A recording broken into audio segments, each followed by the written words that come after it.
বাংলাদেশের বাইরে পৃথিবীর বিভিন্ন প্রান্তে যে যেখান থেকে চ্যানেল দেখছেন আপনাদের সকলকে সাদর আমন্ত্রণ তৃতীয় মাত্রা দেখবার জন্য। অবরোধ এবং হরতালের মধ্যে আছে দেশ এবং সরকার সেটিকে নিয়ন্ত্রণ করবার চেষ্টা করছেন সরকারের ভাষায়, কিন্তু কোনো ধরনের সমঝোতা বা সংলাপের পথে তারা হাঁটবেন না, যদিও দেশের ভেতর থেকে বাইরে থেকে নানা ধরনের উদ্যোগ পরামর্শ এ বিষয়ে রয়েছে। এবং ইতিমধ্যে আপনারা জানেন যে 2 মাসের অধিক সময়ে এই অবরোধ হরতাল চলাকালে প্রচুর মানুষ নিহত হয়েছেন, কিছু হয়েছেন যারা আন্দোলন করছেন তাদের কর্মসূচির আওতার মধ্যে থেকে নানা ধরনের নাশকতা সহিংসতা, যদিও তার দায় তারা নিচ্ছেন না, এবং কিছু মানুষ নিহত হয়েছেন কথিত বন্দুকযুদ্ধে বা ক্রস ফায়ারে। সব মিলিয়ে এক ধরনের অস্বস্তিকর অসহনীয় অবস্থার মধ্যে বাংলাদেশ। কবে এর থেকে নিষ্কৃতি মিলবে সে কথা কেউই এখনো পর্যন্ত স্পষ্ট করে বলতে পারছেন না। দেখা যাক আমার আজকের অতিথিরা বলতে পারেন কিনা। চলুন তাদের সঙ্গে পরিচিত হই। আমার বায়ে বসা আছেন রাজনৈতিক পর্যবেক্ষক বিশ্লেষক অবসরপ্রাপ্ত মেজর জিল্লুর রহমান। তারপরে রয়েছেন বাংলাদেশ আওয়ামী লীগ দলীয় সাবেক সংসদ সদস্য এবং বাংলাদেশ যুব মহিলা লীগের সভানেত্রী নাজমা আক্তার। আমার ডানে রয়েছেন জাতীয় সমাজতান্ত্রিক দল জেএসডির সাধারণ সম্পাদক আব্দুল মালেক রতন, এবং তারপরে রয়েছেন বাংলাদেশ সুপ্রিম কোর্টের আইনজীবী এবং জাতীয়তাবাদী আইনজীবী ফোরামের যুগ্ম সম্পাদক অ্যাডভোকেট তাসিন আলী। স্বাগত আপনাদের চারজনকে স্টুডিওতে। অ্যাডভোকেট তাসিন, আপনাকে বিশেষভাবে আপনি প্রথমে এসেছেন তৃতীয় মাত্রায়। যে প্রশ্নটি দিয়ে শুরু করতে চাই এবং সূচনায় প্রত্যেকের জন্যই 3 মিনিট নির্ধারিত, যে বাংলাদেশের মানুষ আসলে যে অবস্থার মধ্য দিয়ে যাচ্ছে এখান থেকে মানে স্বস্তির নিঃশ্বাস কবে ফেলতে পারবে আপনারা নিজেরা, আমরা যারা দেখছেন তারা সবাই মিলে? নাজমা আক্তার যদি শুরু করেন। ধন্যবাদ দিল ভাই আপনাকে। গতকাল যে নারী দিবস ছিল, এই দিবসটি কিন্তু হরতালের মধ্য দিয়ে অতিবাহিত হয়েছে। অর্থাৎ বাংলাদেশের নারীরা কিন্তু স্বাধীনভাবে স্বতঃস্ফূর্তভাবে তারা তাদের অধিকার প্রতিষ্ঠার জন্য প্রতি বছর যে সুশৃঙ্খল তারা র্যালি করে, তারা সভা করে, সেমিনার করে, সেগুলি তারা হয়তো করেছে, কিন্তু তারা একটা আতঙ্কের মধ্য থেকে তাদেরকে করতে হয়েছে। এর জন্য যিনি দায়ী, আমি মনে করি বিএনপি নেত্রী বেগম খালেদা জিয়ার উচিত ছিল এই বিশ্ব নারী দিবসের এই দিনটিতে বাংলাদেশের নারীদের জন্য তাদের চলাফেরা অবাধ করে দেওয়া, মুক্ত করে দেওয়া। সেটা উনি না করে উনি নারী সমাজকে আহত করেছেন, নারী সমাজের মনে আঘাত দিয়েছেন। এই জন্য আজকের এই তৃতীয় মাত্রার অনুষ্ঠান থেকে আমি বেগম খালেদা জিয়ার প্রতি ধিক্কার জানাতে চাই। আপনি বলেছেন বাংলাদেশের মানুষ স্বস্তি কবে পাবে। কালকেও একজন মানুষ মারা গেছে জয়পুরহাটে। এটা হচ্ছে বাংলাদেশের এখন কি বলেন স্বস্তি পাবে কবে, এটি নিশ্চয় সরকার দলীয় একজন সাবেক সংসদ সদস্য কিংবা একজন রাজনীতির কর্মী হিসাবে আপনি আমাকে জিজ্ঞেস করতেই পারেন। কিন্তু এটি হচ্ছে এমন একটি প্রশ্ন যে আমি আপনাকে বলতে চাই যে বিএনপির নেত্রী যেদিন মানুষ হত্যা বন্ধ করবেন, বিএনপির নেত্রী যেদিন এই নেগেটিভ কর্মসূচি দেওয়া বন্ধ করবেন, যে কর্মসূচি বাংলাদেশের যে সংবিধান, সেই সংবিধানের যে ধারাগুলি আছে সেই ধারাগুলিকে কভার করে না, যে কর্মসূচি বাংলাদেশের সাধারণ মানুষকে হত্যা করে, যে কর্মসূচি পাবলিক এবং প্রাইভেট প্রপার্টিকে ধ্বংস করে এবং মানুষকে প্রতিনিয়ত আতঙ্কের মধ্যে ফেলে দেয়, সেই কর্মসূচি বেগম খালেদা জিয়া যেদিন স্টপ করবেন সেদিনই বাংলাদেশের মানুষ শান্তি পাবে, আমি বলতে চাই। এই জন্য আমরা বলতে চাই যে বেগম খালেদা জিয়ার উচিত এখন বাংলাদেশের মানুষকে এই অশান্তির মধ্যে না রেখে উনি তার কর্মসূচি প্রত্যাহার করে বাংলাদেশের উন্নয়নের অগ্রযাত্রায় উনি সামিল হবেন।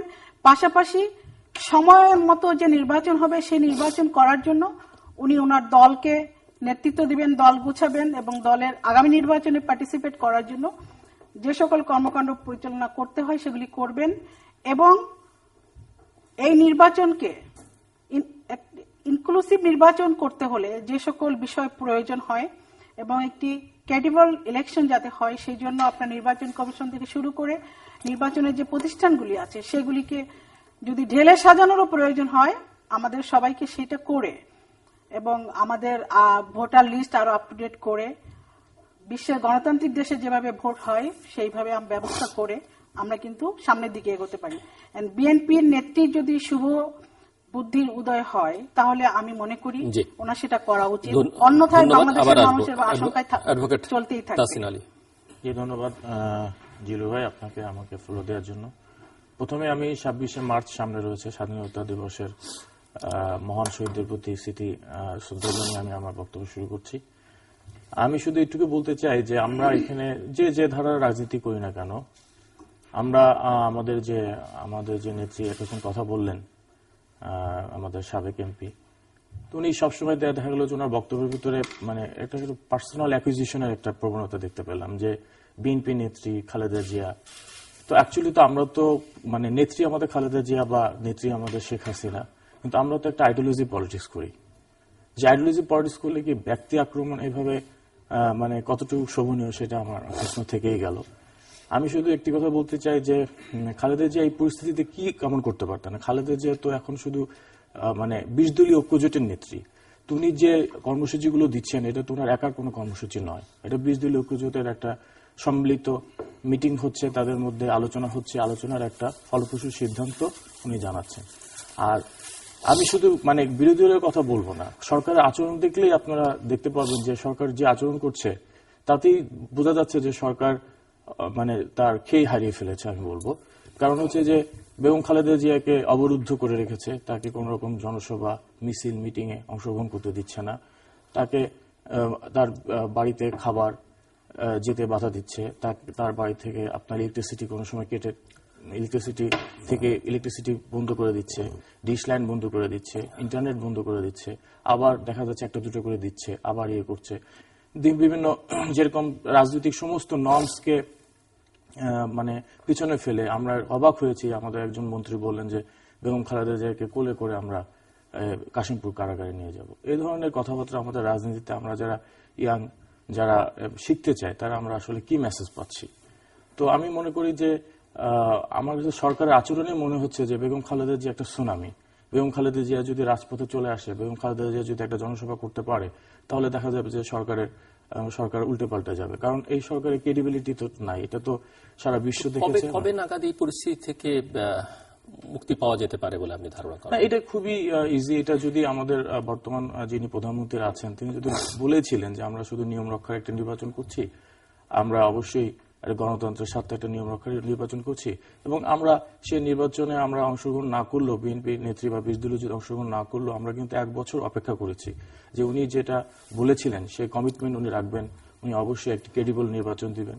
এটা একটাই সমাধান যে ক্রেডিবল একটা ইলেকশনস হবে, সেই ইলেকশনসের ভিতর দিয়ে একটা গণতান্ত্রিক সরকার প্রতিষ্ঠিত হবে, যে সরকারে বিরোধী হলো সমমর্যাদায় সংসদে আসীন হবেন এবং একটি কার্যকরী সংসদ। আপনার কাছে মেজর জিল্লুর রহমান, দুটো প্রধান রাজনৈতিক পক্ষের দুজনের বক্তব্য শুনলেন, বাইরে থেকে আপনার বক্তব্য শুনলেন। দুজনের বক্তব্য শুনলাম, এনারা দলের বাইরে কথা বলতে পারেন না। এনারা যেটাই বলবেন দল এবং তাদের গোষ্ঠীর স্বার্থটাকে সামনে এনে কথা বলবেন। বিষয়টা হলো যে আপনি প্রশ্ন করেছিলেন যে এই অবস্থার উত্তরণ কিভাবে হতে পারে। খুব অভিজ্ঞ একজন ডাক্তার বলেছিলেন যে সর্দি হয়েছে, মেডিসিন খেলে 1 উইক, না খেলে 7 দিন। তো এই অবস্থার ভিতর থেকে বের হতে গেলে মোদ্দা কথায় সাধারণ মানুষ যেটা বোঝে, প্রথম পেট্রোল বোমা বন্ধ করতে হবে, এই সন্ত্রাস নৈরাজ্য বন্ধ করতে হবে। দ্বিতীয়, ত্রুটিপূর্ণ যে একটা ভুয়া নির্বাচন হয়েছে 5 জানুয়ারি, সেইটা নিয়ে একটা ডায়ালগে বসতে হবে, এই ত্রুটিটাকে কিভাবে দূর করা যায় এবং জনগণের সমর্থিত ম্যান্ডেট নিয়ে একটা সরকার গঠন করা যায়। এই বন্ধ করবে, পেট্রোল বোমা বন্ধ হয়ে যাবে যদি আজকে জাতীয়তাবাদী দলের বা 20 দলীয় জোট থেকে যে লাগাতার হরতাল দেওয়া হচ্ছে, তারপরে অবরোধ দেওয়া হচ্ছে, 1 দিন 2 দিন বাদ দিয়েই হরতাল আসছে, এই কর্মসূচিটা যদি তারা প্রত্যাহার করে, তাহলে আমরা নিরপেক্ষভাবে বলি, দলীয় প্রচার প্রচারণার জন্য নাজমা দেখবেন যে হ্যাঁ এটাকে আমার রাজনৈতিকভাবে কি সুবিধা নেওয়া যায়, অনেক সময় অভিশাপ আশীর্বাদ হয়, সে ধরনের কিছু কৌশল রাজনীতিবিদদের থাকবেই। কিন্তু বিষয়টা হলো যে সেটি তারা প্রত্যাহার করে নিলে আপনি যে সংলাপের কথা বলছেন বা আলোচনার কথা বলছেন, সেটির কোনো সম্ভাবনা আছে? সেটাই আসছি, সম্ভাবনা আছে কিনা সেটা তো মেডিসিনের কথা আগেই বললাম। যেটা প্রয়োজন সেটা করবে কি করবে না, এখন সেটা 20 দলীয় জোটের নেত্রী জানেন এবং মাননীয় প্রধানমন্ত্রী জানেন। কিন্তু আমি ডক্টর, আমি প্রেসক্রিপশন দিলাম, আপনি যদি মেডিসিন না খান আপনার রোগ ভালো হবে না, কিন্তু তার জন্য ডাক্তারকে তো আর আপনি দায়ী করতে পারবেন না। আজকে এইটা বাই প্রোডাক্ট হয়েছে, কোন দলই স্বীকার করছে না যে আমরা করেছি। তার অর্থটা কি দাঁড়াচ্ছে? তার অর্থ এই কর্মসূচির সুযোগে কোনো একটা গোষ্ঠী এখানে একটা ইনিশিয়েটিভ নিয়ে এই কাজগুলা করছে, অথবা তারা অস্বীকার করছে, জনগণ তাদের প্রতি একটা বিরূপ ধারণা নেবে, এই জন্য এই 20 দলীয় জোট তাদের লোকজন এগুলা করছে, তারা যদি বলে যে হ্যাঁ আমরা এটা করছি, তাহলে তাদের জনসমর্থন কমে যাবে, জনগণ দ্বারা ধিকৃত হবে, এই জন্য রাজনৈতিক বক্তব্য দিচ্ছেন। এটা হচ্ছে ইন জেনারেল মানুষের পাবলিক পারসেপশনটা এইভাবে চলে আসছে। পাশাপাশি এই পারসেপশনটাও রাখতে হবে যে এটা অত্যন্ত ত্রুটিযুক্ত একটা নির্বাচন। এই নির্বাচনের 20 দলীয় জোট যে আন্দোলনটা করছে, এই আন্দোলনটা অত্যন্ত যুক্তিসঙ্গত এবং তাদের এই আন্দোলনের পিছনে অনেক যুক্তি এবং ন্যায্যতা রয়েছে। পাশাপাশি এটাও ভাবতে হবে যে তারা যে কায়দায় আন্দোলনটাকে পরিচালিত করছে পেট্রোল বোমাতে, এটা কোনো ক্রমেই গ্রহণ করা যায় না, এটা কোনো ক্রমেই মেনে নেওয়া যায় না। মিস্টার রহমান, 20 দলীয় এবং 14 দলীয় জোটের বাইরে একটি রাজনৈতিক দলের নেতা আছেন এখানে, আব্দুল মালিক। প্রথমেই যেই মহান মার্চে বাঙালির স্বাধিকার চেতনা, স্বাধীনতার চেতনায় উত্তীর্ণ হয়েছিল, সেই মার্চ মাসকে আমি শ্রদ্ধা করে স্মরণ করছি এবং একই সাথে দুঃখ প্রকাশ করছি এই জন্য, যেই লক্ষ্যে মানুষ স্বাধীনতার চেতনায় উজ্জীবিত হয়েছিল, স্বাধীনতার 43 বছরেও সেই লক্ষ্য অর্জিত হয়নি বলেই আজকে বাংলাদেশে এই সহিংসতা, আজকে এই নৈরাজ্য, এই সংঘাত চলছে। অনেক ক্ষেত্রেই আলোচনায় গেলে বা বিভিন্ন টক শোতে আমরা দেখি যে it is a debate between Awami League and BNP. আমরা যখন স্কুলে ছিলাম, আমি যখন ক্লাস 6-এ পড়ি, তখন প্রথম ডিবেটের বিষয়বস্তু ছিল water versus fire, which one is more essential two human life. তো এখন মনে হয় বাংলাদেশে বিষয়টা এমনই হয়ে গেছে যে Awami League versus BNP, which one is doing better. তো আমরা আসলে আওয়ামী লীগ বিএনপির কাছে দেশটাকে বিক্রি করে দেইনি এবং আওয়ামী লীগ বিএনপির মধ্যে এই বিতর্ক সীমাবদ্ধ রাখার জন্য, আওয়ামী লীগের পক্ষে বলার জন্য বিএনপির বিরুদ্ধে বলার জন্য বা বিএনপির পক্ষে বলার জন্য আওয়ামী লীগের বিরুদ্ধে বলার জন্য আমরা আসিনি। আমরা আসছি, বারবার যে এই সংকট সৃষ্টি হচ্ছে, পেট্রোল বোমা অত্যন্ত নিন্দনীয় একটি বিষয়, ক্রস ফায়ারে বিনা বিচারে মানুষ হত্যা করা অত্যন্ত নিন্দনীয় বিষয়। ক্রস ফায়ার কে করছে এটা নির্ধারণ করতে না পারা, আমি দুঃখিত, ক্রস ফায়ার না, পেট্রোল বোমা কারা নিক্ষেপ করছে এটা নির্ধারণ করতে না পারা অত্যন্ত নিন্দনীয় বিষয়।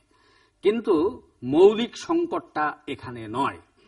মৌলিক সংকট যতদিন বিদ্যমান থাকবে, এইবার এক সময় বাসের মধ্যে গান পাউডার দিয়ে মানুষ পুড়িয়ে হত্যা করা হয়েছে, এখন পেট্রোল বোমা দিয়ে মানুষ হত্যা করা হচ্ছে। অর্থাৎ এক এক ভাবে এটা এক এক রূপে এক এক সময়ে দেখা দেবে। তাইলে আজকে আওয়ামী লীগ বিএনপির মধ্যে সংলাপের মধ্য দিয়ে যদি একটি নির্বাচন হয়, সংকটের সমাধান হবে না। নির্বাচনে আওয়ামী লীগ হেরে গেল, মানে সংলাপের মধ্য দিয়ে সমাধান হবে না, সংলাপ দেখছেন কিনা? আমি এই মুহূর্তে সংলাপ দেখছি না, তবু অনেকেই যেহেতু সংলাপের কথা বলছেন, যদি বিএনপি ক্ষমতায় যায়, আওয়ামী লীগের আচরণ এখন বিএনপি যা করছে তার চাইতে খুব একটা ভালো হবে না। হয়তো বলছেন যে তারা জঙ্গিবাদ, মৌলবাদকে উস্কানি দিচ্ছে। আসলে জঙ্গিবাদ, মৌলবাদ সেখানেই বিকশিত হয়, সেখানেই চাঙ্গা হয় যেখানে গণতন্ত্র থাকে না। পৃথিবীতে আবার আসবো আপনার একটু জাস্ট এ মিনিট, কোন গণতান্ত্রিক দেশে সাধারণত জঙ্গিবাদ চাঙ্গা হতে পারে না। স্বৈরাচার, গণতন্ত্র হরণই হচ্ছে মূলত জঙ্গিবাদের উত্থানের বীজ বপন করা। এই বীজটা এখানে বপন করা হয়েছে সব সরকারের আমলেই। অতএব এটা থেকে যদি উত্তরণ ঘটাতে হয়, তাহলে উত্তরণের কথাটাকে আমি এখন বলবো না পরে আসেন। নাজমা আক্তার। রতন ভাই, ধন্যবাদ আপনাকে। আপনারা রতন ভাই আছেন, জিল্লু ভাই আছেন, আমরা নিজেরা দুইজন বিএনপি আওয়ামী লীগ, সেটা ঠিক আছে আমরা বলি। আপনারা যখন সরলীকরণ করেন একটি বিষয় যে আওয়ামী লীগও খারাপ, বিএনপিও খারাপ, এখন গণতন্ত্রের পেট্রোল বোমা কে মারছে সেটাও আপনারা খুঁজে পাচ্ছেন না, কিন্তু এনকাউন্টারে আইন শৃঙ্খলা রক্ষাকারী বাহিনী করছে সেটা আপনারা দেখছেন। কিন্তু পেট্রোল বোমা দিয়ে সাধারণ মানুষকে হত্যা করা হচ্ছে, যারা নিরপরাধ মানুষকে হত্যা করছে, এবং সেই হত্যাকারী যারা হত্যা করছে তারা যখন ধৃত হয়ে আইন শৃঙ্খলা রক্ষাকারী বাহিনী কিংবা অন্য কোনো কারো সাধারণ জনগণের হাতে ধৃত হয়ে তারা যখন ক্রস ফায়ারে কিংবা অন্য কোনো কারণে তারা মৃত্যুবরণ করছেন, সেটাই আপনাদের জন্য বেশি পীড়াদায়ক মনে হচ্ছে আমার কাছে। কারণ একজন সন্ত্রাসী, আমি চাই না যে একজন সন্ত্রাসী হোক, খুনি হোক, সে যেন বিনা বিচারে তার মৃত্যু না হয়। কিন্তু তারপরেও আপনারা যখন সাধারণ মানুষকে যারা হত্যা করছে এবং যারা হত্যাকারী তাদের সঙ্গে সমান পাল্লায় মেপে ফেলছেন, বাংলাদেশের আবার গণতন্ত্র বিকাশ চাচ্ছেন, এটা কি সম্ভব? আপনি দুই দলকেই সমান বলবেন? এই যে জঙ্গি কার্যক্রম বলছেন, জঙ্গি কার্যক্রম কারা করছে? জঙ্গির নেতৃত্ব কে দিচ্ছে? একটি জায়গায় গুলশান কার্যালয় থেকে নেতৃত্ব আসছে, আর গায়েবী প্রেস রিলিজের মাধ্যমে আপনার কর্মসূচি আসছে, আর বাংলাদেশে মানুষ পুড়ে মরছে। তো এইটি আপনারা এতদিনে আপনারা টের পেলেন না? এত কিছু ধরার পরেও হাতে নাতে পেট্রোল বোমা, গতকালও আপনার চিটাগাংয়ের গহীন অরণ্যে আপনার 70টি পেট্রোল বোমা, আরো অনেক বোমা এবং আগ্নেয়াস্ত্র পেয়েছে, শিবিরকে ধরা হয়েছে। তার আগেও দেখেছেন আপনারা সেই চিটাগাংয়ের পাহাড়ে এরকম শিবিরের আস্তানা ধরেছে, জঙ্গিদের আস্তানা খোঁজ পেয়েছে, তাদেরকে ধরেছে। পুলিশ কালকে ঢাকা মহানগর পুলিশ বলেছে যে তারা বড় নাশকতা সম্ভাবনা নষ্ট করে দিয়েছে। জিলু ভাই দেখেন, নাশকতা যারা করছে তারা কিন্তু ধরা পড়ছে। আমাদের 7 মার্চ জাতির জনক বঙ্গবন্ধু শেখ মুজিবুর রহমানের যে ঐতিহাসিক ভাষণ, স্বাধীনতার যে ঘোষণা, সেই দিনে আমরা সরারদি উদ্যানে জনসভা করছিলাম, সেখানেও কিন্তু 4-5টি জায়গায় সেখানে বোমা হামলা হয়েছে এবং জনগণ হাতে নাতে তাদেরকে ধরেছে, পুলিশে সোপর্দ করেছে। যাদের কবজি উড়ে গেল বোমা বানাতে গিয়ে, ছাত্র দলের নেতা, নিউ মার্কেট ছাত্র দলের নেতা, তারপরে আপনার রাজশাহীতে ধরা পড়লো, দিনাজপুরে ধরা পড়লো। আপনারা এত জঙ্গি ধরছে এবং তাদের পরিচয় হচ্ছে তারা শিবির অথবা বিএনপি, তারপরেও আপনারা যদি বলেন যে তারা স্বীকার করছে না, তো তার দেখেন এই যে অভিজিৎ রায় হত্যাকাণ্ড হলো ঢাকা বিশ্ববিদ্যালয় ক্যাম্পাসে, সেখানে কিন্তু অভিজিতের হত্যাকারীরা স্বীকার করেছে, কিন্তু বিএনপি নেত্রী কিংবা বিএনপি দল, এই 20 দলীয় জোট যারা, তারা কিন্তু স্বীকার করছে না, তারা মানুষ মারছে স্বীকার করছে না। কিন্তু আপনারা যারা বিচারক, যারা আমি মনে করি যারা আমাদের দেশের থিঙ্ক ট্যাঙ্ক, আপনাদেরকে মনে করি আমরা, আপনারা যদি কোনো কিছু না দেখতে পান তাহলে কিভাবে? আপনাকে তো সাদাকে সাদা, কালোকে কালো বলতে হবে। আপনি একতরফা ভাবে দুই দলই সমান হলে তাহলে আপনি দেশটা কিভাবে চলবে? আপনারা দায়িত্ব নেন। আপনারা তো জনগণের কাছে যেতে পারেন না, আপনাদের ভারী ভারী দামি দামি কথা তো জনগণ বুঝতে চাচ্ছে না, তাহলে করবেনটা কি? বঙ্গবন্ধুর কন্যার চেয়ে কি আর এক নেত্রী যিনি জঙ্গিবাদের নেতৃত্ব দিচ্ছেন তার হাতে কি দেশ নিরাপদ হবে? আর সংলাপের কথা বলেন, বাংলাদেশের কোন সংলাপ সার্থক হয়েছে? কাদের সাথে সংলাপ হবে? যারা প্রধানমন্ত্রীর একমাত্র ছেলে সজীব ওয়াজেদ জয়কে গুম করার জন্য, অপহরণ করার জন্য FBI কে ভাড়া করে টাকা দেয় এবং যারা আমেরিকায় ধরা পড়ে বিচারের সম্মুখীন হয়ে যাদের জেল হয়, এই রিসেন্টলি তার যারা ধরা পড়েছে 2013-তে, এখন যাদের বিচার হয়েছে, বিএনপি নেতার ছেলের 42 মাস কারাদণ্ড হয়েছে। ওখানে FBI যে সদস্য এটার সঙ্গে জড়িত, তার কারাদণ্ড হওয়ার পথে। আপনারা এইটা দেখবেন, 21শে আগস্ট তারেক জিয়ার নেতৃত্বে গ্রেনেড হামলা হবে, বঙ্গবন্ধুর জন্মদিনে কেক কাটা হবে, উল্লাস প্রকাশ করা হবে। আপনারা বলেন আলোচনা, আমি আলোচনা করতে চাই, আমি আলোচনা শাহাদাত দিবসে, বঙ্গবন্ধুর মৃত্যু দিবস, সরি হ্যাঁ, হত্যাকাণ্ডের দিন বেগম খালেদা জিয়া যে তার নকল জন্মদিন পালন করেন সেটার কথা বলছি। তার মানে কি? আমাদেরকে উস্কে দেওয়া, আমাদের ক্ষত স্থানে আঘাত করা। জন্মদিনটা আসল হলে আপনাদের আপত্তি থাকতো না? আসল হলে আপত্তি থাকতো না, কিন্তু নকল। আর যে বঙ্গবন্ধু ওনাকে আপনার আপত্তি না থাকলে আমার আপত্তি থাকতো নৈতিকতার দিক থেকে। আপনার থাকলো, আমি তাও বলছি, কিন্তু নকল জন্মদিন। তার মানে কি?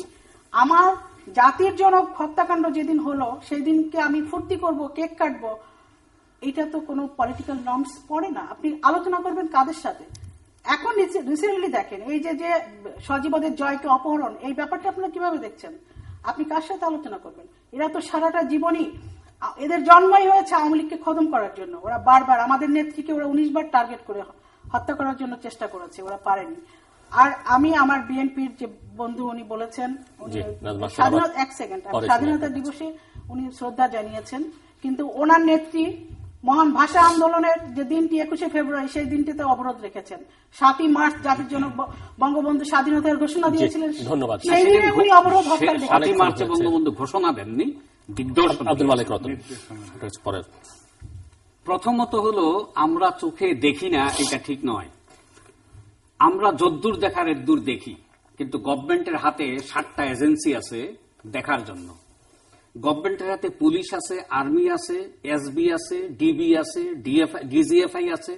এত কিছুর পরেও হাতে নাতে বোমা মারার সময় যখন একজনকে ধরতে পারে না, 300 হাত দূর থেকে গুলি করে দিতে হয় পায়ের মধ্যে, তখন আমার তো সন্দেহ হয় আসলে আপনারা নিজেরাও চোখে দেখেন কিনা। আপনি 2 নম্বর, আমি বিএনপির পক্ষে আমার 10 কথা বলার বছর কিছু ধরে নেই, আইন শৃঙ্খলা কিন্তু রক্ষাকারী যখন আমি বাহিনী দেখি, দাঁড়িয়ে থাকবে। প্লিজ আমি আপনার সময় কথা বলিনি, ইচ্ছা করলে বলতে পারতাম, আমরা যখন দেখি ওই শিবিরের ছেলেরা যেমন বোমা মারে, একইভাবে বোমার স্তূপ যখন যুবলীগের অফিস ও পুলিশ উদ্ধার করে, এগুলা যখন পত্রিকার পাতায় আমরা দেখি, তখন আমাদের মধ্যে প্রশ্ন দেখা দেয়, কোন জায়গায় জনগণের হয়েছে মধ্যে ঘটনা? প্রশ্ন দেখা দেয়। চট্টগ্রামে হয়েছে, পত্রিকায় এসেছে, না, এরকম যুবলীগের অফিসে অসংখ্য হয়নি। এক্সাম্পল আছে যেগুলা না পেয়েছে। না না, এটা হয়নি, এটা আমরা দেখিনি কখনো। আপনি দেখেন নাই, কিন্তু এই দেশের জনগণ পত্রিকায় দেখেছে।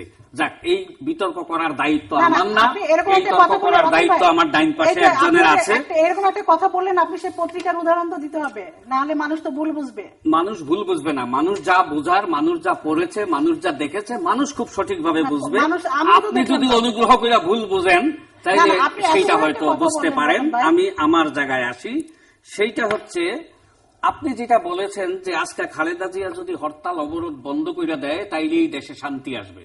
খালেদা জিয়া হরতাল অবরোধ বন্ধ করলে দেশে শান্তি আসবে না, কারণ খালেদা জিয়া হরতাল অবরোধ বন্ধ করার পর হয়তো এমনও হতে পারে যে একটি নির্বাচন হবে, সেই নির্বাচনে শান্তি আসবে না, এর পরবর্তীকালে একই ঘটনা ঘটবে। অতএব শান্তির একটা পথ হচ্ছে নির্বাচন, যেটা গ্রহণযোগ্য নির্বাচন, নিরপেক্ষ নির্বাচনের একটি প্রক্রিয়া উদ্ভাবন করা, যেটা বর্তমান কনস্টিটিউশন পারমিট মানে এই পন্থাটা নেই।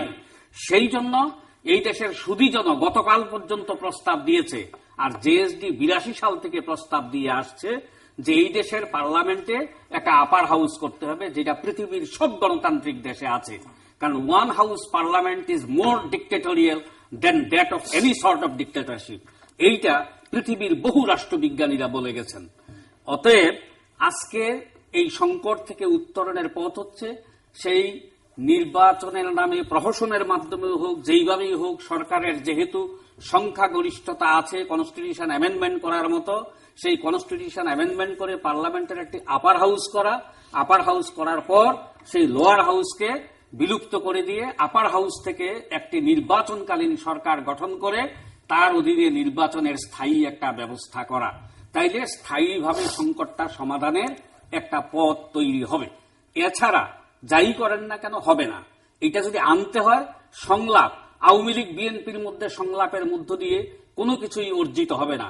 সংলাপ করতে হবে সকল রাজনৈতিক দল, এই দেশের পেশাজীবী সংগঠন, সুশীল সমাজ থেকে শুরু করে সবাইকে নিয়ে, যাতে সমস্ত অপিনিয়নের এক্সপ্রেশনের মধ্য দিয়ে একটা জাতীয় ঐক্যমতের মধ্য দিয়ে এই সমাধানটি আসতে পারে, তার জন্য তৈরি হতে হবে।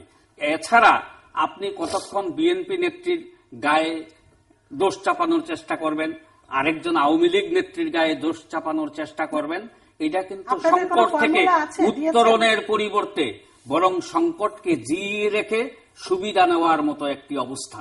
কারণ আমাদের দেশে দুইটা দলের আচরণ হচ্ছে বিদেশি উপনিবেশিক শক্তির মতো। এই দেশে যেমন একসময় ইস্ট ইন্ডিয়া কোম্পানি ছিল, আবার ফরাসি কোম্পানিও ছিল। তারা যুদ্ধ করত কে বাংলার উপরে, বিহারের উপরে, উড়িষ্যার উপরে কর্তৃত্ব নেবে। কারণ যার কর্তৃত্ব থাকবে সে দেশটাকে লুট করতে পারবে, সেই দেশের মানুষের রক্ত চুষে খেতে পারবে, এখান থেকে সম্পদ নিয়ে তার দেশে ওই দেশটাকে সমৃদ্ধশালী করতে পারবে। আমাদের দেশেও দুইটা দলের আচরণ অনেকটা এই ধরনের যুদ্ধাঙ্গদেহী, যে কারা ক্ষমতাটা দখল করে এই দেশের মানুষের সম্পদ লুটে পেটে খেতে পারবে, ওই টেন্ডারবাজি করতে পারবে, ওই তদবিরবাজি করতে পারবে। এই জন্য আসলে এখানে দুই দল রাজনীতি করছে। এই রাজনীতিতে সংকটের সমাধান হবে না। অতএব এই অসুস্থ রাজনীতির পরিবর্তে রাজনীতিতে একটি সুস্থ ধারা আনা এবং বর্তমান যে পার্লামেন্টারি প্রক্রিয়া, যেটার মধ্যে ক্ষমতার চেক এন্ড ব্যালেন্স নাই, এইটার আমূল সংস্কার করে দেশে দ্বিকক্ষ পার্লামেন্ট করে উচ্চকক্ষ থেকে নির্বাচনকালীন সরকার গঠনের বিধান করাটা হচ্ছে এসেনশিয়াল। মেজর জিল্লুর রহমান। হ্যাঁ, নাজমা যেটা বলেছেন যে আওয়ামী লীগ বিএনপি এদেরকে একই পাল্লায় মাপাটা ঠিক হবে না। একই পাল্লায় মাপছে না, আলাদা পাল্লায় নিক্তি দিলেই ওজন 19-20 বেশি হচ্ছে না। তা আমরা কি করব? আমরা এখানে আওয়ামী লীগের কোনো দুর্নামও করতে আসি নাই, সুনামও করতে আসি নাই। বিএনপির পক্ষ বিপক্ষে কথা আমরা যেটা দেখছি আমাদের সীমিত জ্ঞানে সেটা বলার চেষ্টা করছি। আপনি যেটা বলেছেন যে দুই দলকে এক করলে তাহলে এটা কেমন হয়, দুই দলকে এক করবে, যেমন বিএনপি যে ধরনের কর্মকাণ্ড চালিয়েছিল সরকারে থাকা অবস্থায়, ঠিক একই কর্মকাণ্ড আওয়ামী লীগ ক্ষমতায় থেকে করছে। বিএনপি দুর্নীতি করেছিল, আওয়ামী লীগ দুর্নীতি করে।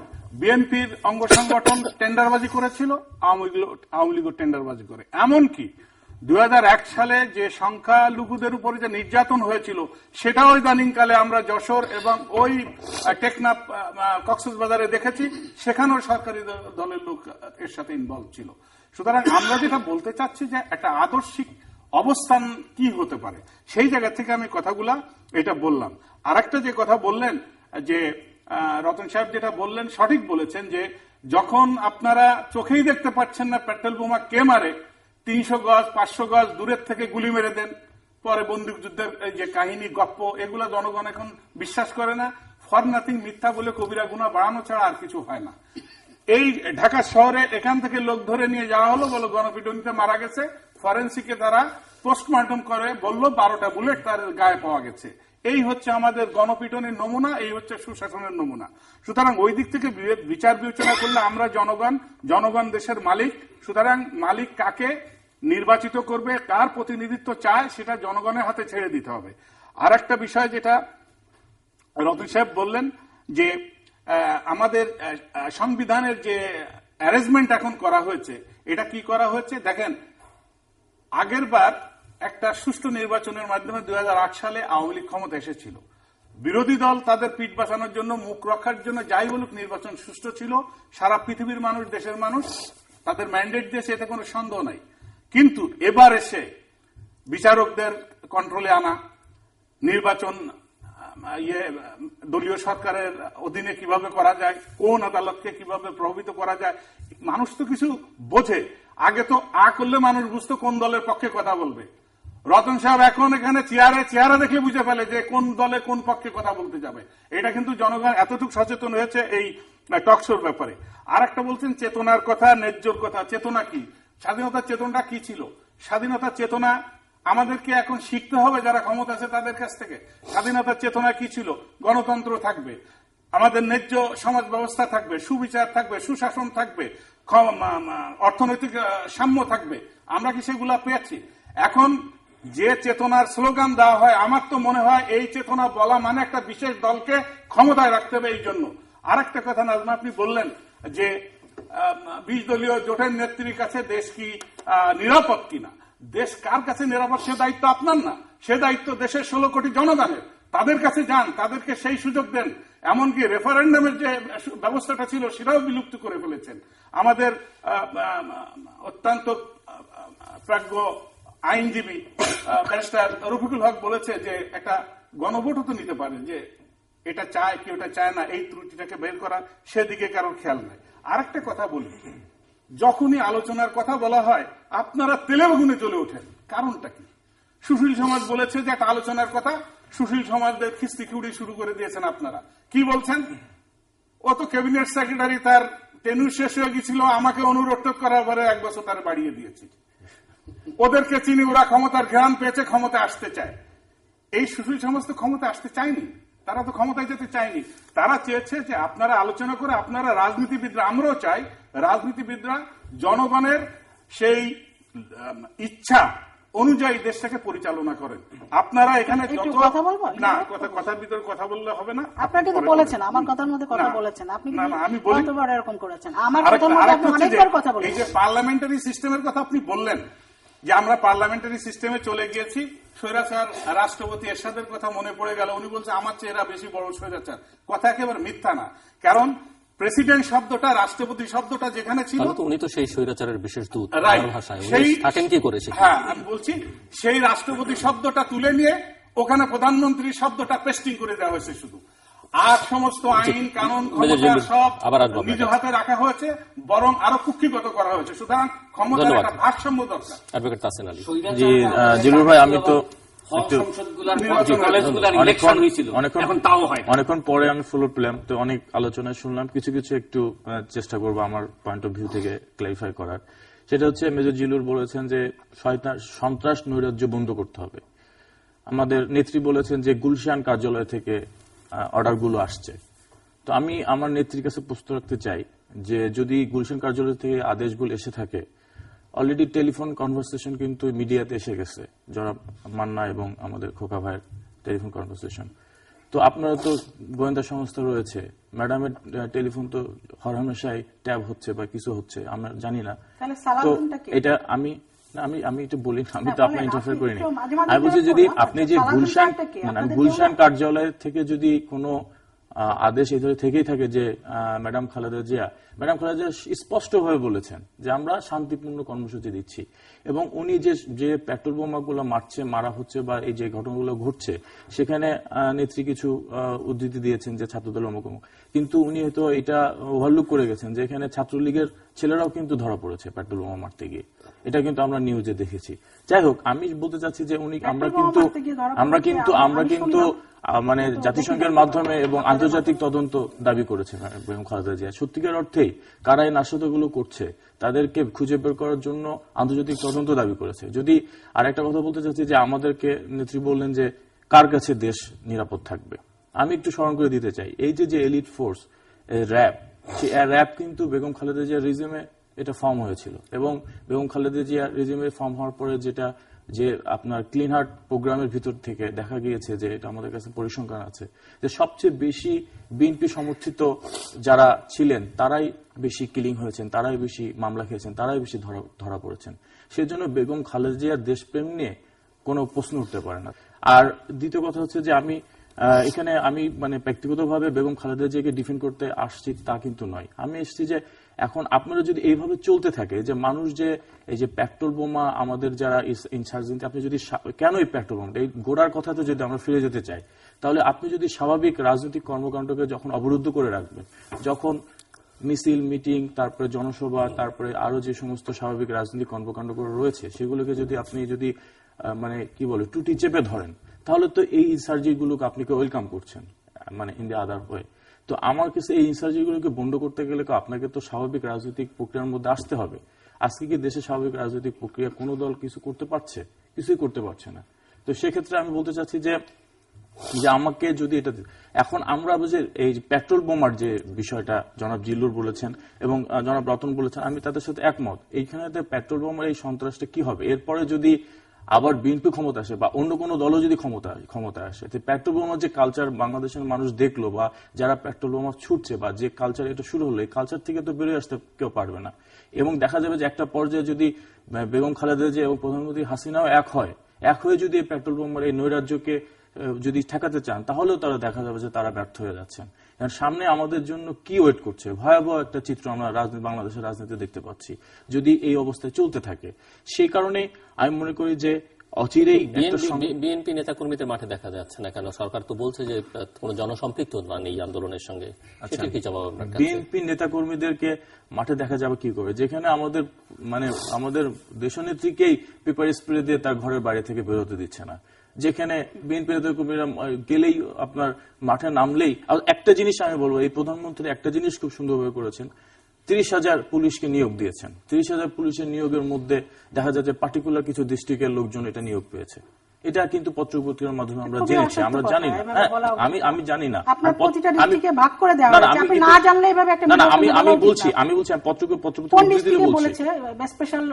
সাপোজ ধরেন আমি বলি গোপালগঞ্জ বলছে, কিশোরগঞ্জ করেছে, এ করেছে, আপনার টান আসলে বলবেন। আমি একটু শেষ করতে দেন। না, আমি একটু বলছি, এটা তো ওপেন সিক্রেট, এটা ওপেন সিক্রেট। এখন দেখা যাচ্ছে যে আমাদের নেতাকর্মীরা যে স্বাভাবিক কর্মকাণ্ডে চান তাদেরকে পারমিশনই দেওয়া হচ্ছে না। তারপরে তারা যদি একটা মিছিল মিটিং বের করেন তাদেরকে সরাসরি গুলি করা হচ্ছে, পেপার স্প্রে করা হচ্ছে। এখন আমরা যদি আমাদের তো এরকম তো এর আগে আমরা কখনো দেখিনি। এরশাদ বিরোধী আন্দোলনেও হয়েছে, ছাত্র আন্দোলন হয়েছে, কখনো আমরা এরকম দেখিনি যে যেখানে বিডিআর এর যিনি মহাপরিচালক তিনি বলতেছেন যে আমি ওপেনে গুলি করব, মন্ত্রীরা বলছেন যে গুলি করা হবে। তারপরে অজ্ঞাত আমাদের ঢাকা শহরে আমার জানা মতে আমার জানা আছে যে ঢাকা শহরে প্রায় ওয়ার্ডের ছাত্র দল করুক, যুব দল করুক বা স্বেচ্ছাসেবক দল করুক, যারা মোটামুটি নেতৃস্থানীয়, তাদেরকে মামলা দেওয়া হয়েছে, একাধিক মামলা দেওয়া হয়েছে। আমি আবার আসবো আপনার কাছে।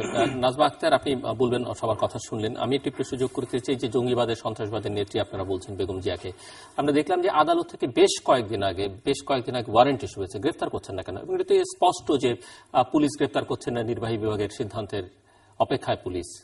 না, ধরুন গ্রেপ্তারের বিষয়টি কিন্তু এখন আদালতের বিষয় এবং আইন শৃঙ্খলা রক্ষা। কেন আদালতের বিষয়? আদালত তো বলেছে গ্রেফতার সরকার বলবে না বা আওয়ামী লীগ বলবে না। যে আওয়ামী লীগ তো চায় যে সে অন্যায় করছে, সে মানে এটি কি বিশ্বাসযোগ্য মনে হয় যে সরকার চাইছে, সরকার বা সরকার প্রধান বা আপনারা চাইছেন পুলিশ গ্রেফতার করছেন, এটি কি বিশ্বাসযোগ্য হবে?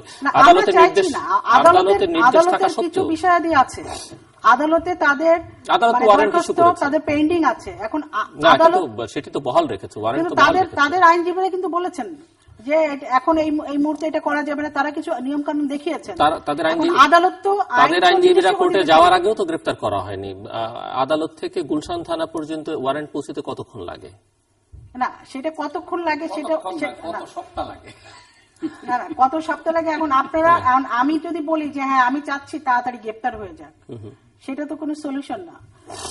আপনার আইন এখানে আদালত থেকে তার প্রতি গ্রেফতারি পরোয়ানা জারি করা হয়েছে।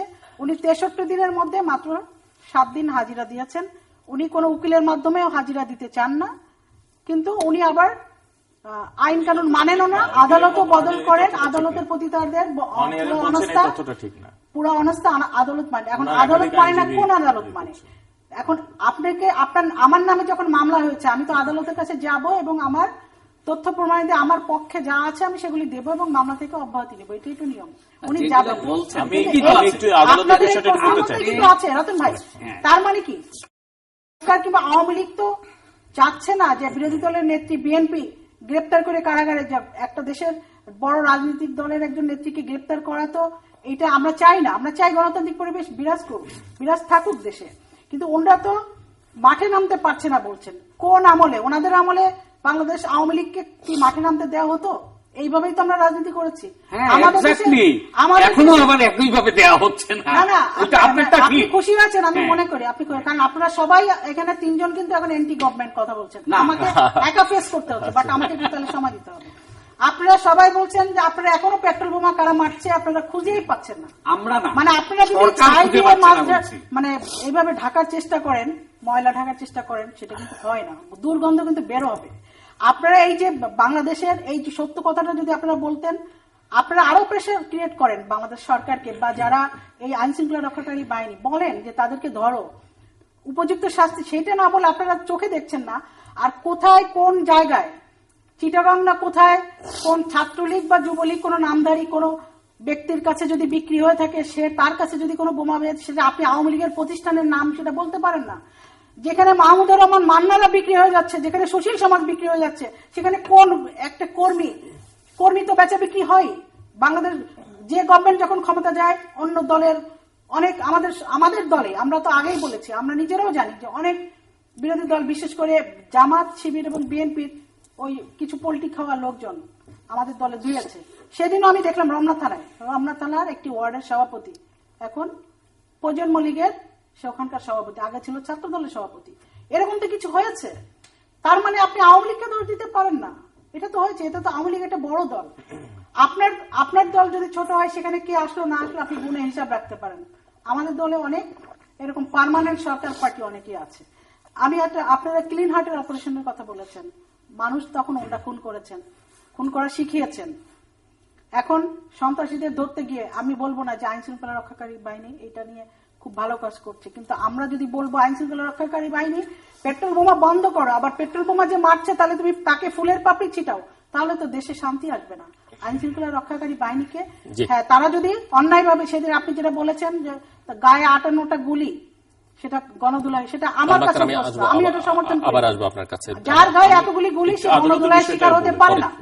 এটা তাদের ব্যর্থতা। তারা কেন বলেছেন তাদেরকে আসবো। আমরা শেষ করতে হবে। আসলে আপনি যেমনটা বলছিলেন, কনস্টিটিউশন চেঞ্জ করবার কথা, দুটো হাউস করার কথা পার্লামেন্টে, এগুলো দীর্ঘমেয়াদী দীর্ঘ সংলাপের আলোচনার বিষয়। কিন্তু এখন মানুষ তো আসলে চায় যে অবস্থার মধ্য দিয়ে যাচ্ছে বাংলাদেশ, এখান থেকে মুক্তি, মানে আশু পরিত্রাণ ছাড়া ওই আলোচনা করবার মতো পরিবেশও কিন্তু এখন নেই। সো কনক্লুডিং মন্তব্য আপনার, শেষবারের মতো বলছেন আপনি। আশু পরিত্রাণ এক জিনিস, আর স্থায়ী সমাধান দুটোই অন্য দরকার, একটা জিনিস। দুটোই দরকার, দুটোই কিন্তু দরকার। আশু সমাধান আগে তো রোগীকে বাঁচিয়ে রাখতে হবে, তারপরে তো আপনি দীর্ঘমেয়াদী আশু চিকিৎসা সমাধানের করতে জন্য যাবেন। সর্বোত্তম পন্থা ছিল সর্বদলীয় সংলাপ করা, কিন্তু ওনারা সংলাপের কথা শুনলেই অনেকটা উত্তেক্ত হয়ে যান, এবং তাদের মধ্যে একটা জিনিস দেখা যায় যে কে কাকে কত বেশি বড় খুনি বানাইতে পারে। তো দুইজন বড় নেত্রী, দুইটা বড় দল যখন দুইজনকেই খুনি বলে, কারো কথাই তো অবিশ্বাস করার মতো না। কারণ এত বড় দুইটা দল, উনি বললেন জনসংখ্যা এত বেশি, এত লোকের প্রতিনিধিরা যখন আরেকজনকে খুনি বলে, ওই দলও বড় দল, তারাও যখন আরেকজনকে খুনি বলে, তাহলে এটা আমাদের বিশ্বাস করতে হয়। তাহলে জনগণকে বিশ্বাস করে নিতে হবে যে তারা যা বলছেন এটা সত্য। আর তা যদি সত্য হয় তাহলে দুই নেত্রী কি হয়ে যান সেটা আমি ঠিক জানি না। এটা এর মধ্যে দিয়েই কনফিউশন সম্ভবত হয়ে যায়। আমি শুধু আওয়ামী লীগ নেত্রী বা যুবলীগ নেত্রী ওনাকে অনুরোধ করব যে এইভাবে পরস্পরের গায়ে কাদা ছিটানের চাইতে এই জাতিটাকে কিভাবে উদ্ধার করা যায় অন্তত সেই ব্যাপারে একটু ভাবুন। সেই জন্য আজকে আপনারা যেটা ভাবেন, হতে আপনারা পারে think tank, আমরা ভাবছি, আপনারা আমরা formula দেন। ভেবেই প্রপোজাল দিচ্ছি। আপনারা তো প্রপোজাল দেননি, কখনো হ্যাঁ, আমরা সাংবাদিক সম্মেলন করে পত্র পত্রিকায় একেবারে ফার্স্ট পেজে নিউজ হয়েছে। যাকে সুশীল ওইভাবে সমাজ বানালেন সে তো আমি ওই কি সুশীলের করলেন? কথা বলছি না, আমরা দলগত ভাবেও দিয়েছি, সুশীলরাও দিয়েছে। এখন প্রাথমিকভাবে একটা কাজ করা যেতে পারে, সেটা হচ্ছে একটা সর্বদলীয় সংলাপের মধ্য দিয়ে একটা জাতীয় সরকার গঠিত হইতে পারে। একটা জাতীয় সরকার যেটা পরবর্তীকালে কনস্টিটিউশনাল ব্যাকআপ দেওয়া হবে, যেমন শাহাবুদ্দিনকে দেয়া হয়েছিল। এইটা হতে পারে একটা ইমিডিয়েট সমাধান। এইটার আন্ডারে একটা ইলেকশন হয়ে সেটাও তো সেটিকে অবৈধ হয়ে গেছে। প্রধানমন্ত্রী শেখ হাসিনার নেতৃত্বে প্রধানমন্ত্রী শেখ হাসিনার নেতৃত্বে হইতে হবে এমন কোনো কথা নেই। আচ্ছা, মানে আমি যেহেতু জাতীয় সরকার প্রস্তাব করলেন, আপনি ফর্মুলাটা বুঝতে চাইছি আর কি। তাহলে কার নেতৃত্ব হবে? শাহাবুদ্দিন কি চাইছি না। সরকারের পার্লামেন্টের কোনো অংশ ছিলেন? না, এখন সেই উদ্দেশ্য- সিস্টেম নাই রতন ভাই, আপনি তো জানেন। ওই সিস্টেম তখনও ছিল না। আপনি না। না না, একটু মনে রাখেন, 90 সালে এই সিস্টেম ছিল না। না। 11তম সংশোধনীর মাধ্যমে এই সিস্টেমকে রেট্রোস্পেক্টিভ সেটা তো সব দল মিলে করেছে, তিন জোট মিলে করেছে, সেটা তো তিন আমার জোট। সমাধানের পথ বলছি। এখন আওয়ামী লীগ বিএনপি উভয়ই মেনে নেওয়া উচিত আচ্ছা, আপনার। এই ধরনের একটা প্রস্তাবনা, যাতে একটা জাতীয় সরকার গঠন করা যায়। যদি এখনকার এক্সিস্টিং কনস্টিটিউশন এটাকে সাপোর্ট না করে, তাহলে পরবর্তীকালে একটা নিরপেক্ষ নির্বাচনের মধ্য দিয়ে যারা আসবেন তারা এটাকে কনস্টিটিউশনাল ব্যাকআপ দেওয়ার জন্য যা করা দরকার সেটা করবেন। এটা হলো ইমিডিয়েট সমাধান। আর চূড়ান্ত সমাধানের জন্য যেটা দরকার সেটা হচ্ছে আপার হাউস করে পার্মানেন্টলি যে নির্বাচনকালীন সরকার আপার হাউস থেকে গঠিত হবে, এটা বিধান করে দেওয়া, যাতে বারবার তত্ত্বাবধায়ক সরকারের বিতর্কে আমাদেরকে না পড়তে হয়। কারণ আওয়ামী লীগ তত্ত্বাবধায়ক সরকারকে দলীয়করণ করবে, আর বিএনপি দলীয়করণ করবে, আর আওয়ামী লীগ সেটাকে বাতিল করবে। অতএব এইসব আমাদের দরকার নাই। কনস্টিটিউশনালি আপার হাউসের হাতে সেই ক্ষমতাটা দিয়ে দেওয়া উচিত। মেজর রহমান, আমি ওনার শেষ কথা থেকে আমি আসি যে শাহাবুদ্দিন সাহেব 3 দলের রূপরেখা, 4 দলের রূপরেখা যত বলেন সমস্ত রাজনৈতিক দলের একটা সমঝোতার ভিত্তিতে ক্ষমতা নিয়েছিলেন।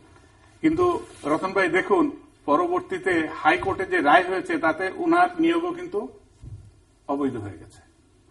পরবর্তী যে অ্যামেন্ডমেন্টগুলো আসছে, অর্থাৎ তত্ত্বাবধায়ক সরকার যখন অবৈধ হয়ে যায় against the spirit of the democracy, তাহলে কি হয় এটা আপনি ভালো করে জানেন। সুতরাং ওই ব্যাকআপ দেওয়ার মতো বা আশু ব্যবস্থার মতো কোনো কিছু অ্যান্টিবায়োটিক না দিয়ে আমাদের পুরা সার্জারি করতে হবে। একটা জায়গা আমি আপনার সাথে একমত, সর্বদলীয় সমস্ত স্টেক হোল্ডারদের নিয়ে এক জায়গায় বসে আলোচনা করে, সেটা যদি মাননীয় প্রধানমন্ত্রী এখন যিনি আছেন ওনাকে রেখে যদি করা সম্ভব হয়, সবাই এগ্রি করে করা যেতে পারে।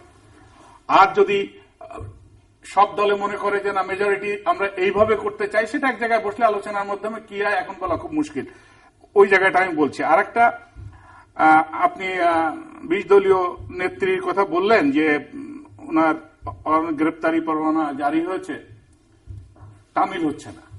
তামিল তো হওয়ার বিষয় এখানে নাই। তামিল যার ইশারায় হবে সেই আম্পায়ার তো আঙুল উঁচু করে নাই, তার বেল পড়বে কিভাবে? আপনার বিচার বিভাগ, আইন বিভাগ, নির্বাহী বিভাগ একাকার, তা আপনি কোথায় সুবিচার পাবেন? আর একটা আমার সম্মানিত অ্যাডভোকেট ছোট ভাই বললেন, উনি বিএনপির নেতা, উনি বললেন যে স্বাভাবিক ডেমোক্রেটিক প্র্যাকটিস যদি না থাকে সেখানে এইগুলো হতে বাধ্য, সবকিছু হতে বাধ্য। আপনার যদি একটা পেপার স্প্রের ভয় লাগে, তা নেতা হতে আসছেন কেন বিএনপির নেতারা? আপনারা টাই স্যুট পরে পরে এমন অভ্যাস হয়েছে যে আপনারা এসির ভিতরে থাকে নেতা হতে চান, মন্ত্রী হতে চান। Politics is not so easy. এই আওয়ামী লীগ আজকে এত দৃঢ়তার সাথে কথা বলতে পারে একটা কারণে, এই এখন যারা মন্ত্রী আছে প্রত্যেকে পুলিশের মার খেয়েছে রাজপথে। আপনাদের একজন যদি আজকে এখানে আটক করে, আপনারা শুধু আমেরিকা পর্যন্ত পালায় চলে যান। এইটাতে তো আন্দোলন হয় না। কিছু টুকাইরে ডেকে এনে 200-300 টাকা দিয়ে নিরীহ লোকজন মেরে এইটা দিয়ে শেখ হাসিনার কিন্তু টলানো যাবে না। এটা হয়তো আমাদের সবার উদ্বেগের কারণ হচ্ছে। আপনারা কেন আসেন না? একটা স্প্রের ভয়ে ঘরের মধ্যে থাকেন, আপনারা একটা গ্রেপ্তারের ভয়ে থাকেন, কারণ জেলখানা আরামায়েশ কম তো। অত 2 দিন পরে মন্ত্রী হবেন সেই চিন্তায় যদি চলেন তাহলে আন্দোলন বাদ দেন, এই জনগণকে স্বস্তি দেন। আমরা কোনটা চাই? যে আজকে গণতান্ত্রিক যে প্রথা প্র্যাকটিস যেটা করতে দেয়নি, সেটার জন্য আজকে উচিত ছিল জেলখানার সামনে আপনারা হাজার হাজার নেতাকর্মী ওখানে শুয়ে পড়তেন। আমরা এখানে স্বেচ্ছা আমরা কারাবাস চাই। আপনারা প্রধানমন্ত্রীর অফিসের সামনে যেতেন, আপনারা সচিবালয় ঘেরাও করতেন। এরশাদ আমলে এগুলো হয়েছে, আমি দেখেছি। আমি তখন প্রেসিডেন্টের সাথে ছিলাম, আমি পরবর্তী প্রধানমন্ত্রীদের কার্যক্রম দেখেছি। আপনারা যে পথে চলছেন, এই পেট্রোল বোমা নিয়ে একদিন জাতির কাছে আপনাদের কৈফিয়ত দেওয়া লাগবে। নিরীহ মানুষকে মারছেন, যতই মুখে বলেন যে না এটা আমরা কিছু জানি না, মানুষ বোঝে বেনিফিশিয়ারি কারা। সুতরাং এর মধ্যে যদি আওয়ামী লীগের 2-4 জন থাকে, আমি চাই এদেরকে দৃষ্টান্তমূলক সাজা দিতে হবে। দরকার একটা দ্রুত বিচার আইন করে সেই আইনে সেই আদালতে দিয়ে জনগণকে স্বস্তি দিতে হবে। যেমন অ্যাসিডের উপরে আমাদের আইন করা, এইটাকে কিন্তু বন্ধ করা হয়েছে, তেমন কিছু করা উচিত। আর একটা কথা বললেন আপনি হতাশার, আমি হতাশার লোক না। 2 নেত্রী এক হলো, পেট্রোল বোমা বন্ধ হবে না, নিউক্লিয়ার বন্ধ হয়ে যাবে 2 নেত্রী এক হলে। সমস্ত রাজনৈতিক দল নেতারা যদি কাউকে সাপোর্ট না দেয়, তখন কোন there will be no clue, যে কোনো স্পেস থাকবে না এইগুলা সামনে আসার। এখন স্পেস আসছে, একে অপরের আমরা মুখ দেখি না। শত্রু নিজের বন্ধু, এখন আপনাদের সেই রাজনীতি চলছে। সুতরাং এটা থেকে বেরিয়ে আসতে। ধন্যবাদ। আর একটা বলি, নির্বাচনের কথা বলেছিলেন, আমি একটু বলি নির্বাচন কিভাবে করা যেতে পারে। আশু সমাধান উনি একটা দিয়েছে, এর বাইরে আমার একটা প্রস্তাব থাকতে পারে। সেনাবাহিনী কন্ডাক্ট করুক, পুরা নির্বাচনের দায়িত্ব 3 মাস সেনাবাহিনীর দিয়ে দিক, সেনাবাহিনী কেউ নাক গলাতে পারবে না। ধন্যবাদ। এটা আমার একটা প্রস্তাব। আমি একটু মেজর জিলুরের একটু প্রশ্নের উত্তর দিই। পেপার স্প্রে সম্পর্কে উনি বললেন সামান্য পেপার স্প্রে সামান্য বিষয় নয়। উনি হয়তো আমার থেকেও ভালো জানেন যে এটা একটা ইসরায়েল থেকে এটাকে ইম্পোর্ট করা হয়েছে, এবং এটা মানে প্রয়োগ করা হতো পশুদের উপরে, যে সমস্ত পশু খেপাটে পাগলা কুকুরদের উপরে প্রয়োগ করা হতো। এবং এটার ভয়াবহতা আমাদের ম্যাডাম খালেদা জিয়া যখন দীর্ঘদিন অসুস্থ ছিলেন। আর তাছাড়া আপনি বললেন স্যুট প্যান্ট পরার কথা, যে আমরা এটা বলে যাচ্ছি। আমাদের কিন্তু 3য় মাত্রা করে আমাদের অনেক নেতাকর্মীরা বেরিয়ে কিন্তু অ্যারেস্ট হয়েছে, এটাও আপনার মাথায় রাখতে হবে। তো আমরা হচ্ছে স্যুট প্যান্ট পরে বসে নাই, আমি বলছি যে টকশো করে বেরিয়ে স্যুট প্যান্ট পরে যেটা আপনি মিন করছেন, এই বেরোয় অ্যারেস্ট হয়ে গেছে। তো এটা তো মানে বিষয়গুলো এত পরিমাণ যে দমন নিপীড়ন করছে, এত পরিমাণ আমাদের। ম্যাডাম খালেদা জিয়ার কথা বলবো, যে আদালতের বিষয়টা আসে, যেটা আমার কমফোর্ট জোন, সেটা হচ্ছে যে আদালতে ম্যাডাম খালেদা জিয়া 7-8 বার হাজিরা দিয়েছেন, এবং আপনারা দেখেছেন যে আচ্ছা, এখন এখানে কিন্তু এক্সামশন আছে। আপনাকে ভাবতে হবে যে ম্যাডাম খালেদা জিয়ার এজ কত, এবং উনি একজন মহিলা মানুষ, আপনি নিজেও একজন মহিলা। আদালতের আইনের কিন্তু ওনার কিছু exemption, rights and privilege ensure করেছে, সেটা আপনাকে মাথায় রেখে কথা বলতে হবে। যেহেতু আমি শেষ করি, শুনানি ওনার একাধিক আইনজীবী ওনার পক্ষে এঙ্গেজ আছেন। ওনার শারীরিক অবস্থা জানেন, ওনার হাঁটুতে কয়েকবার অপারেশন হয়েছে। উনি যে এই বয়সে প্রায় 70, উনি তো কোনো আইনজীবী নিয়োগ দেননি যে তার পক্ষে হাজিরা দিবে, এরকম কিন্তু দেন। তারেক জিয়ার জন্য দেওয়া হয়েছে, কিন্তু ওনার জন্য উনি দেননি। ওনার জন্য আমি নিজেও ওনার ওকালতনামাতে আমি একজন সিগনেটারি। আমি পার্সোনালি আপনাকে ইনফরমেশন দিচ্ছি, ওনার আইনজীবী রয়েছে, ওনার আইনজীবীর কাছ থেকে ওনাকে অ্যাপ্লিকেশন দেওয়া হয়েছে, উনি কেন হাজিরা দিতে পারছেন না সেই অ্যাপ্লিকেশনকে উপেক্ষা করে ওনার বিরুদ্ধে ওয়ারেন্ট ইস্যু হয়েছে। এটা এর কোনো কোড অ্যান্ড আনকোড। তো আইনজীবী নাই, এই তথ্যটি ঠিক না। ওনার একাধিক আইনজীবী ওনার পক্ষে লড়ছেন, একাধিক আইনজীবী লড়ছেন। আমি আপনাকে একটু বলি, কিন্তু তারেক জিয়ার পক্ষে যেমন একজন আছেন, আমার পক্ষেও আমি যাব না, কিন্তু উনি হাজিরা। ওই বিষয়টা আমি একটু আপনি মনে হয় এই জিনিসটা আপনি ক্লিয়ার করেন, যদি জানেন। আমার হাতে সময় নেই, আমার হাতে সময় নেই। দেশের বাইরে আছে, সুতরাং একজন উকিল হাজিরা দিলে ধরে নেওয়া হচ্ছে সে হাজিরা। আর 20 দলীয় নেত্রী উনি যেতে পারবেন না এবং উনার উকিলই নিয়োগ দেওয়া আছে, কিন্তু উকিলদের কোনো প্রেয়ারই আদালত গ্রহণ করে নাই, যে কারণে গ্রেপ্তারি পরোয়ানা জারি করেছে। জি, আমি এইটা হচ্ছে এটাও মূল বিষয়। আর একটা কথা এখানে না বললে নয়, সেটা হচ্ছে খালেদা জিয়ার যে ইয়েটা চলছে, মামলাটা চলছে রকেট গতিতে, প্রতি সপ্তাহে ডেট। পৃথিবীর কোন জায়গায় এটা হয় না, এটা হচ্ছে রাজনৈতিক। জি জি, এখন আমি তো উত্তর দিই। সেটা হচ্ছে যে আমাদেরকে বললেন যে জঙ্গি নেত্রী, আমাদের বিরোধী দলীয় আওয়ামী লীগের যে নেত্রী আছে জঙ্গি নেত্রী। আমি শুধু একটু প্রশ্ন করতে চাই যে আপনারাও কিন্তু 96 সালে আপনারা এই যে জামাত ইসলামের সাথে কিন্তু আপনারা যুগপৎ আন্দোলনের কথা বলেন, যুগপৎ আন্দোলন করেছিলেন। তারপরে 2008 সালে কিন্তু ইসলামী শাসনতন্ত্র নামে একটা প্রতিক্রিয়াশীল দলের সাথে কিন্তু আপনারা নির্বাচনী সমঝোতা করেছিলেন। তারপরে বর্তমানে তো আপনারা যেটা বলতেছেন, একটু আগে বললেন অফ এয়ারে, যে স্পেশাল গভর্নমেন্ট, সেটা কিন্তু স্বৈরাচারের সাথে বসবাস করছেন। তো এখন আপনাদের এত ইনক্যাপাসিটি থাকা সত্ত্বেও খামাখা আমাদের জামাতের সাথে আমরা একটা নির্বাচনী বা একটা ভোটের ঐক্য আমরা করেছি, এটাকে এত বেশি মিডিয়ার মাধ্যমে লাইট করে আমাদেরকে একেবারে জঙ্গিবাদ, জামাত তোষণকারী, অমুক সমুক বলে, এগুলো তো জনগণ বিশ্বাস করে না। যেখানে আপনারা যদি স্বৈরাচার এরশাদকে ছাড়া সংসার করতে পারতেন, ক্ষমতায় থাকতে পারতেন, আপনারা যদি শাসনতন্ত্রের সাথে চুক্তি না করতে, নির্বাচনী আতাত না করতেন, তাহলে এগুলো বললে জনগণ বিশ্বাস করবে, জনগণ এগুলোকে শ্রদ্ধা করবে। এটা তো আপনারা নিজেরাই আন্দোলন করে, সেটা হ্যাঁ ঠিক আছে, আপনারা তো এইগুলো করেছেন। আপনারা এগুলো করার পরে যদি এখন আমাদের সাথে জামাতের একটা ভোটের সমঝোতা আছে, সেটাকে নিয়ে যদি না জামাত বিলীন হয়, বিএনপি বিলীন হয়ে গেছে জামাতের মধ্যে, এইরকম আপনারা মানে বলেন, তো আসলে আমরা এখন কোথায় যাব? এর আগে যদি আন্দোলন এখন বলছেন যে রাজনীতি এই কারণে এরকম মেজর না, আমি একটু বলি মেজর যদি খারাপ জনাব রতন, আমি বিশ্বাস করি, আমি তো আসলে মেজর জিলু বললেন যে আপনারা আন্দোলন করতে পারেন, এরকম কিন্তু আওয়ামী লীগের অনেক নেতারা বলেছেন যে আন্দোলন করতে পারে না, বিএনপি আন্দোলন করতে পারে না, আওয়ামী লীগ আন্দোলন করতে পারে। এখন যেই আমরা আন্দোলনের ডাক দিয়েছি সেই বলতেছেন এটা সহিংসতা। তাহলে বিএনপি যাবে কোথায়? আমি শুধু এটা বলতে চাই যে আমি যে জনাব রতনের সাথে কিছুটা একমত যে আমাদের ওই চুক্তিতে নেত্রী স্বাক্ষর করেন, ওই চুক্তিতে আব্দুল জলিল স্বাক্ষর করেছিলেন, বাট আব্দুল জলিল কিন্তু তখন রিপ্রেজেন্ট ছিলেন, সেটা আব্দুল জলিল তখন আওয়ামী লীগ রিপ্রেজেন্ট করছেন। আচ্ছা, আমি শুধু একটু শেষ করে দিই যে জনাব রতন যেটা বলেছেন যে আমাদের একটা আইনের ভাষা আছে যে অ্যাবসলিউট পাওয়ার করাপ্ট অ্যাবসলিউটলি।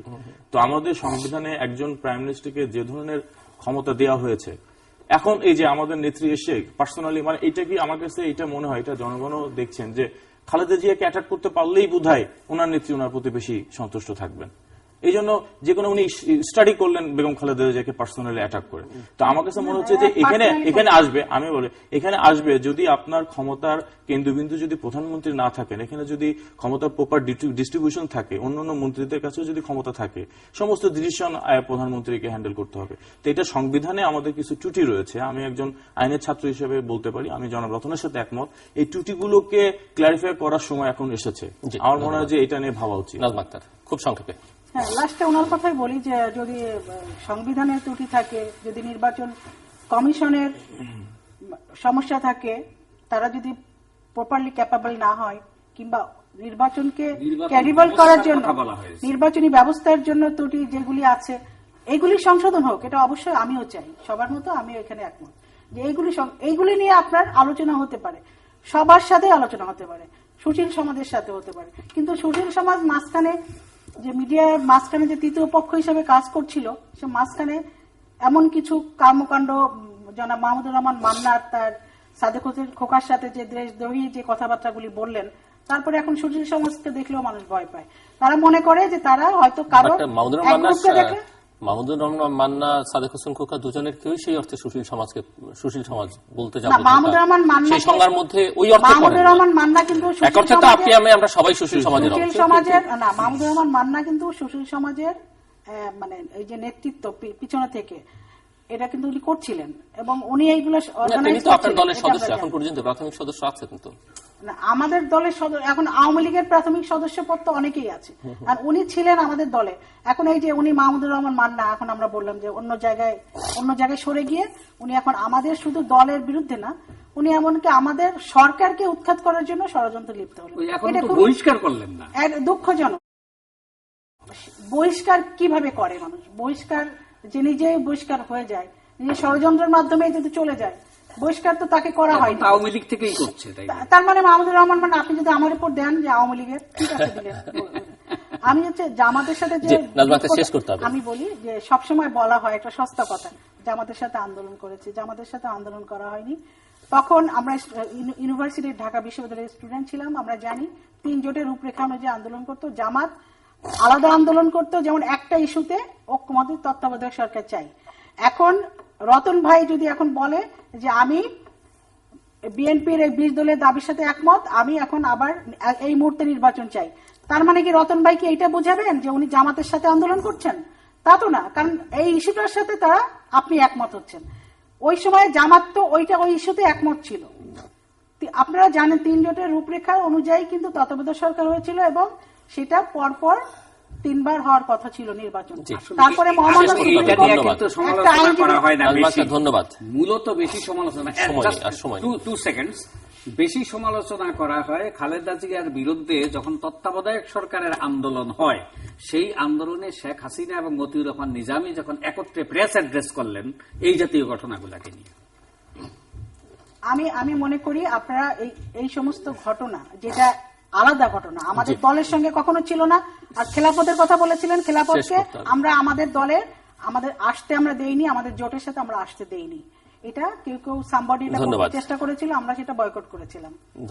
ধন্যবাদ অ্যাডভোকেট তাসিন আলী, আব্দুল মালিক রতন, মেজজুল রহমান এবং নাজমা আক্তার। দর্শক, আমার 4 অতিথির কারো কাছ থেকেই স্বস্তি কবে মিলবে সেই আশ্বাস পাওয়া যায়নি। ওনারা নিজেরাও কেউ জানেন না, আমিও জানি না, বোধ করি যারা টেলিভিশন সেটের সামনে বসে আছেন তারাও জানেন না। কিন্তু এই অবস্থা থেকে, এই অপরাজনীতি থেকে বাংলাদেশের মানুষের নিষ্কৃতি দরকার। সেই জায়গায় একটি প্রধান, এখানে আওয়ামী লীগের বিরুদ্ধে অভিযোগ উঠেছে, বিএনপির বিরুদ্ধে অভিযোগ উঠেছে, অন্যদের বিরুদ্ধে অভিযোগ উঠেছে। বাংলাদেশের নাগরিক যারা আমাদের বিরুদ্ধে বোধহয় অভিযোগের আঙুল তুলবার সুযোগ রয়েছে, অর্থাৎ তীর ছুড়বার সুযোগ রয়েছে, যে মানুষও কিন্তু জেগে উঠছে না, প্রতিবাদী হয়ে উঠছে না। এটি বড় দুর্বলতা। সমস্যাগুলো নানাভাবে চিহ্নিত করা হয়েছে, এই সমস্যা অনেক গভীরে প্রথিত। এগুলোর সমাধানের জন্য দীর্ঘমেয়াদে অনেক কিছু করবার আছে। সংবিধান নিয়েও আলোচনা করবার সুযোগ রয়েছে, সেখানে হাত দেওয়ার প্রয়োজন রয়েছে, সেগুলো নিশ্চয়ই করবার দরকার আছে। কিন্তু আশু যে সমস্যা, অর্থাৎ এখন আমার অর্থনীতি বিপর্যস্ত, শিক্ষা ব্যবস্থা ভেঙে পড়বার উপক্রম হয়েছে। কোনো মানুষ, এখানে যারা বসে আছেন আমার সঙ্গে, কেউই বলতে পারবেন না হলফ করে যে তিনি ঘর থেকে বেরোবার সময় নিশ্চিন্তে আবার ঘরে ফেরত যেতে পারবেন, সেরকম কোনো গ্যারান্টি আছে কারোর মধ্যে। এই অবস্থা থেকে পরিত্রাণ দরকার। এবং এর জন্য কি করণীয়? বোধ করি একটা কথাই বলা যেতে পারে যে বিবদমান এই দুটো রাজনৈতিক পক্ষই আসলে এই সমাধানের পথটা বের করতে পারে না। অন্যথায় মানুষও ভুগবে, দেশও ভুগবে। বোধ করি শেষ পর্যন্ত তাদেরকেও আরো বেশি ভুগতে হবে। দর্শক, আমাদের সঙ্গে থাকবার জন্য অসংখ্য ধন্যবাদ। আপনাদের সবার জন্য শুভকামনা।